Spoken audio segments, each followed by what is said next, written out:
DeleteLawZ reacts to Trump, trolls and Livestream. The chaotic week for Chille DeCastro continued on Monday as he continued to deal with his rage-quitting of a panel show on Brian Here's the Deal Young show over the weekend, followed by the much-anticipated inauguration of President Donald J. Trump. DeCastro livestreamed twice between Sunday and Monday, following his great blow-up on Young's attempt to discuss the auditor known as First Amendment Protection Agency's decision to skip an advertised interview with frauditor troll on Friday. The YouTuber appeared on a panel with Young and supporter Brick Jonesy and had just stated that the First Amendment auditing community was in disarray. Within a minute of complaining that the community was to the point where some people refused to appear on panels with others, DeCastro rage quit the live stream when he heard the voice of Joe Cool. DeCastro admitted that he had told Young to break his word and skip the show before hearing Cool's voice. Upon hearing a voice that he did not approve, DeCastro stated that he did not appear on panels and told Young that he would rejoin the broadcast if Young cleared the broadcast of other guests. Without DeCastro, Young's program continued with a lively discussion of honor and if it was honorable to break one's word even if it was given in good faith to one's worst enemy. Both Brick Jonesy, a self-declared man of God, a former Marine who has centered his life around honor and virtue, both claimed it was perfectly okay to break vows if the person was an enemy or if you didn't like the person. The eye-opening discussion brought out more fractures in the community, and possibly in Young and DeCastro's friendship, as Young stood by the principle that your word was your vow and your actions reflected badly on the community if you broke it for any reasons, especially the trivial reasons FAPA had given.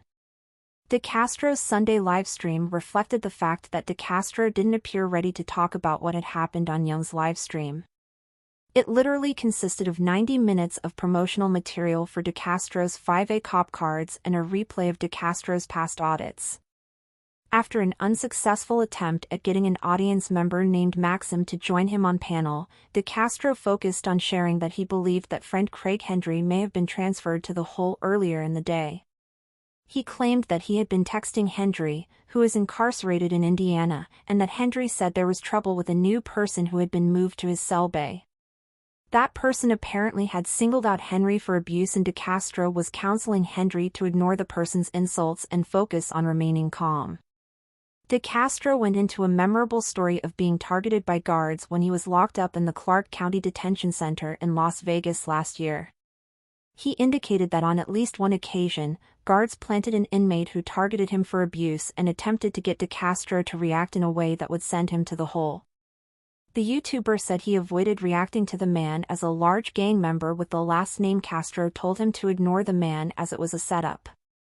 DeCastro, learning from the man's street and gang experience, was able to alleviate the situation without consequence and further need to have a cavity search on his way to the hole.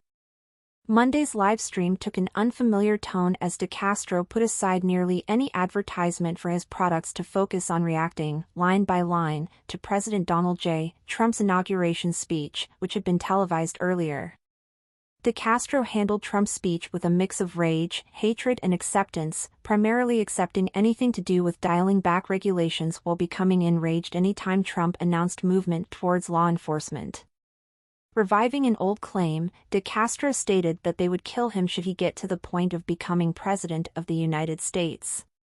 He failed to specify who they were, but did indicate that his views would change the world, and they can't have that.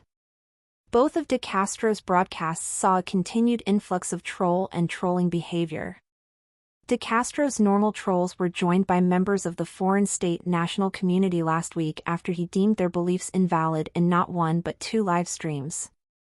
Monday those groups were now joined by pro-Trump individuals who objected to DeCastro's criticism of the new president and extreme opposition to Trump's promised changes to law enforcement. The YouTuber said that he would really try to give President Dumpster Fire a chance before judging him, then spent the next 3 hours judging the new president, enraging the pro-Trump supporters in his audience. DeCastro was so unnerved by the negative backlash that he ended the stream abruptly, without announcing the winners of his daily trifold giveaway.